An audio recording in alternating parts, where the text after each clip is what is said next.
Hey, good afternoon. Today we're going to be unboxing the Marvel Crisis Protocol miniature box, the newest expansion, Monsters Unleashed. I'm really excited about this box. I honestly didn't read these comics growing up, but I really love the Universal Horror Monsters, and these are kind of a spin-off on that.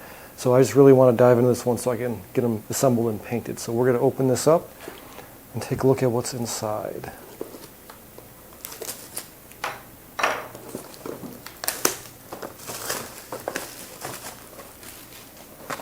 Alright, so if we look at the packaging, it says there's one Dracula miniature, Living Mummy miniature, Frankenstein's monster, Werewolf by Night, 4 bases, 4 characters, stat cards, 4 team tactic cards, 1 one-shot card, 1 token sheet, and 1 insert. Let's pop it open and see exactly what that is.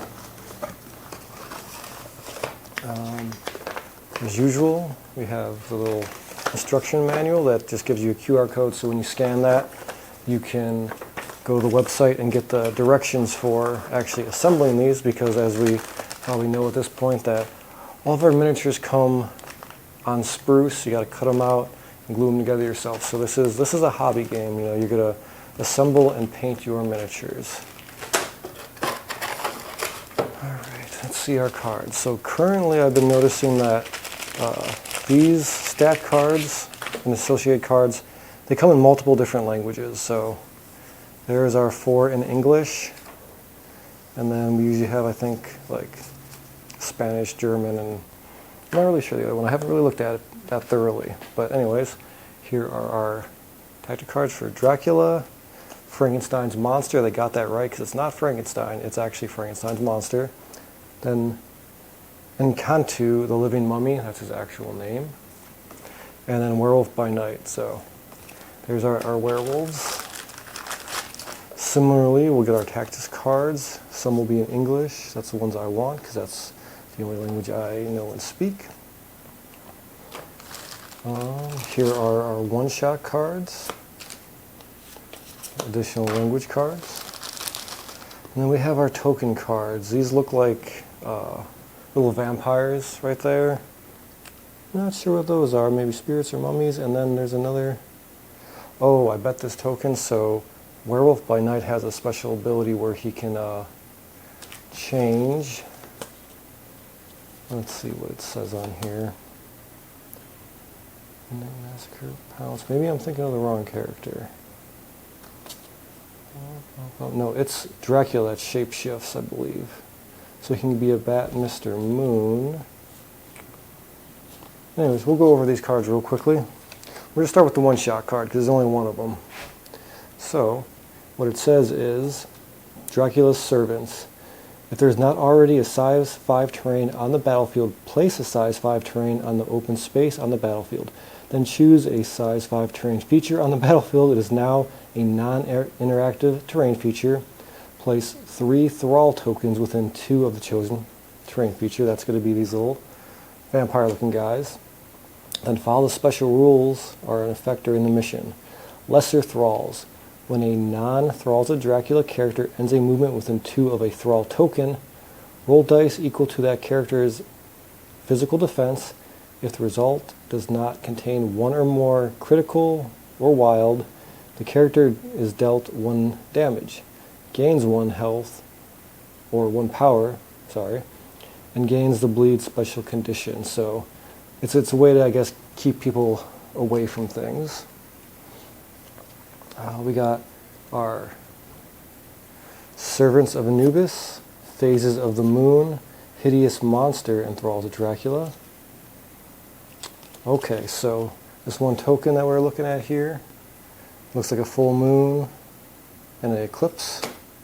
So that's a new moon or a full moon, and that's when, at the start of an activation phase, if Werewolf by Night may play his card, choose one of the following 2 effects. With the new moon, this character must spend 1 power before using the Midnight Massacre reactive ability. While this character is defending, if it is holding or contesting an objective, it may reroll 1 die in its defense roll for each special condition the attacking character has. If it's full moon, this character cannot interact with, contest, or hold extract objective tokens While this character is attacking, it may reroll 1 dice in its attack rolls for each special condition the target has. This character gains a chosen effect for the remainder of the game. Okay, so you're going to play this card to pick one of these abilities, it looks like. See, this is our Servants of Anubis. It looks like Incanto on the picture. The ability gained is Soulstorm, so it's an active action. During Incanto, the Living Mummy's activation, he may spend 2 or more power to play this card. This character gains the attack above. So the range of this attack is equal to the number of captured soul tokens this character has. Add dice to each attack roll made as part of this attack equal to the amount of power spent to play this card. After all attacks are resolved in this area attack, remove all captured soul tokens from this character. If you get a crit and a hit, Mummy's Curse. After each attack is resolved, the target character gains the Hex special condition. So it looks like these are probably those soul tokens. Hideous Monsters. Frankenstein's monster on there. You see that? When an enemy character targets another allied character within 3 of the allied Frankenstein's monster with an attack, the allied character may spend 2 power to play this card. Place Frankenstein's monster within range 1 of the allied character. He becomes a target of the attack regardless of range and line of sight. After the attack is resolved, if Frankenstein's monster is not dazed or KO'd, roll dice equal to the number of damage he has. The enemy character suffers 1 damage for each critical or wild rolled. If the enemy character suffers damage in this way, push it small towards Frankenstein's monster. Okay. Then Thralls of Dracula. So this is how he gets his leadership, looks like.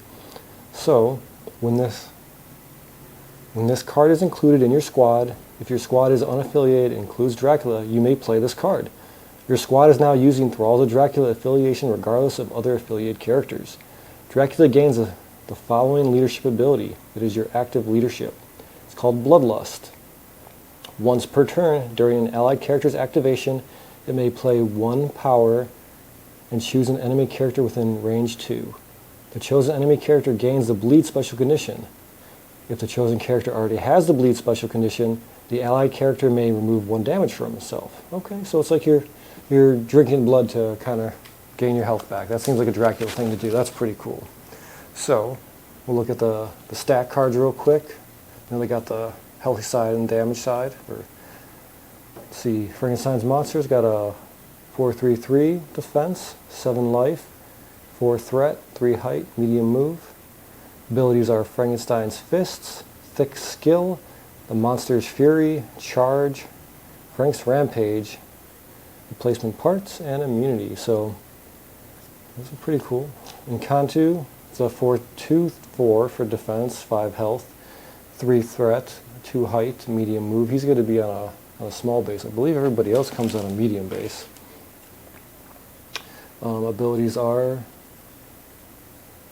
Soarili Strike, Sever Soul, Living Death, Undead Empowerment, Alchemical Curse of Nephirus, Anubis' Soul Harvester, and immunity to Bleed, Hex, and Poison. Frankenstein's monster's immunity was to shock. And we got Werewolf by Night. He's a 4/4/2, 7 health, 5 threat, 3 height, medium move. Abilities are Savage Slack, a 6 dice roll, Lethal Lycanthrope, which has a Curse of the Wolf, Pounce, Unearthly Howl, Midnight Massacre, and Healing Factor of 2. Ooh, very Wolverine-ish. And then Dracula, or Vlad Dracula. He's a 4/3/4, health is 7, threat 5, height 3, medium move. We have the Ancestral Blade with Curse of Shadows. Gives special conditions such as Bleed, Slow, Root, or Hex. Blood Feast, Fury of the Vampire. Ooh, that's an 8 dice roller that costs 4 to use. And your superpower is Hypnotic Stare. And then reactives are Eternal Hunger, Shapeshifting, and Unholy Vampire Immortality. Ooh, I like that one. At the end of the character's activation, it gains 1 power and removes 1 damage from itself for each character within 3 of it that has a special bleed condition. Okay, so you want to make people bleed and keep them bleeding. That's really going to pump him up. And this shapeshifting looks interesting too. When the character begins a move action during its activation, it may use a superpower. If it does, choose one of the following effects before the effects to resolve before moving. You become a bat and gains flight. Become a wolf and your character's speed becomes long. Mist, drop all objective tokens and remove all special conditions and up to 2 health. Wow, he seems awesome. I can't wait to paint these and then get them on the board for some play. Hopefully I'll be able to post a video of what they look like soon.